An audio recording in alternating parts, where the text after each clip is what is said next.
Welcome to another edition of Coffee, Eggs and Inspiration. I'm here next to my Super73 S2 bike, which as you can see is heavily customized.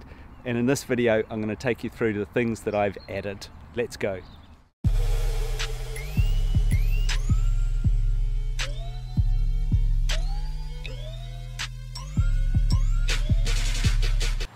So as you can see, I've heavily pimped my bike. I love it for its versatility and your ability to customize. So I'm going to quickly step you through what I put on. I'll start from the back here.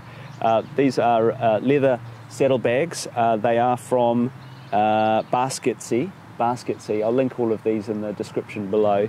I got them off Etsy. They're cool, they're leather, and they do inscribe whatever you want on the leather. I've got ride free CWF S73. Yeah, I know, bit of a geek.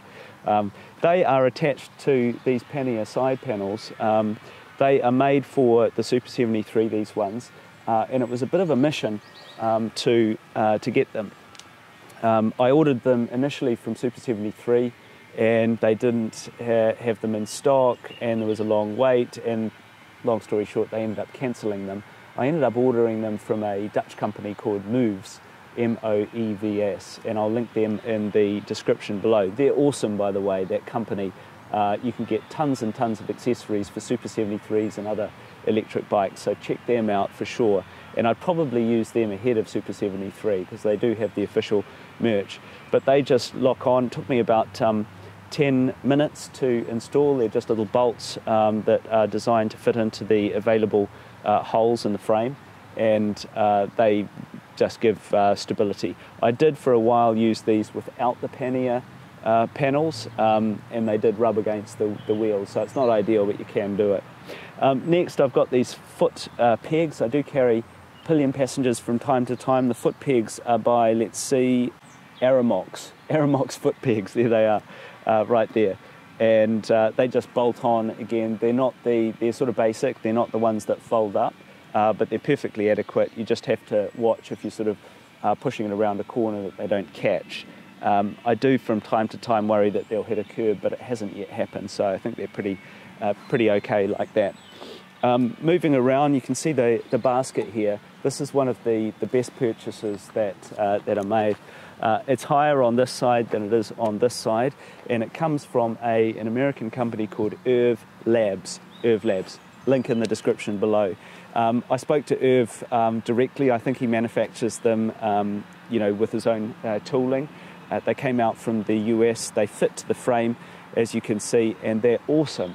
I carry my lock in there, which is a big heavy Cryptonite lock, Cryptonite New York lock, very, very heavy. And actually there's still room to put a takeaway or something like that as well on top of it. So really recommend those bags. I do have on top of that a Blackburn bag that's hanging off the frame. The Blackburn bag are, reputedly the best on the market. I found this one awesome. I've got it in its sort of compressed format here, but I can unzip it along here and make it into more of a sort of triangle shape with more capacity. Both will work in the basket. Obviously it sort of just compresses the space a bit here, but it gives a lot more versatility and a little bit more security in that bag. I tend to carry gloves and a hat in there, as well as my keys for the bike, as well as the alarm. Speaking of which, I do have an alarm. There it is. It's strapped in a secret way under the frame. I'm sure if a thief was committed enough, they'd cut that off and take it away. But that is, let's see, it's a Fosmon Alarm. Link in the description below, and it's pretty cool. So it comes with this little remote, and if I turn it on, there you go, and it's going to beep. Tells me it's on, and now if I shake the bike, that's what happens.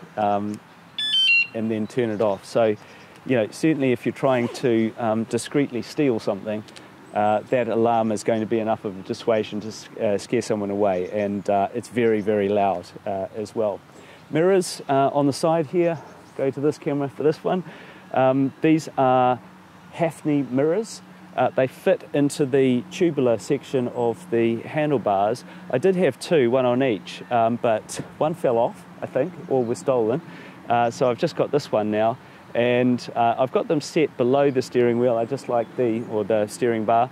I like the look of that better, but you can adjust them, fold them away, and they're pretty cool, and a really good safety feature. Next, I have this RAM mount. You can see I've got my phone on it at the moment, and that's what I use it for, obviously. I tend to listen to tunes while I'm riding, and it's a great solid feeling mount that'll keep the thing really, really safe. Yeah, so that's about it. If I were to get anything else, you know, what else is on the wish list that I haven't added? I'd like to get a little sissy seat. A sissy seat, I think they're called. They're little backrests that sit here. So if you're carrying a pillion passenger, it's just a little bit more secure for them. I am tempted also to get a customised seat. I've been eyeing them up, and there's a few available. Moevs is a good shop to buy those from. Super73 have a few. They're all over Etsy as well. So those are the customisations. I hope you enjoyed that, and good luck with customising yours. Thanks for joining me. I got the big boy flow, I know. I got the big boy flow, I know. I got the big boy flow, I watch me mash up the R80, I know.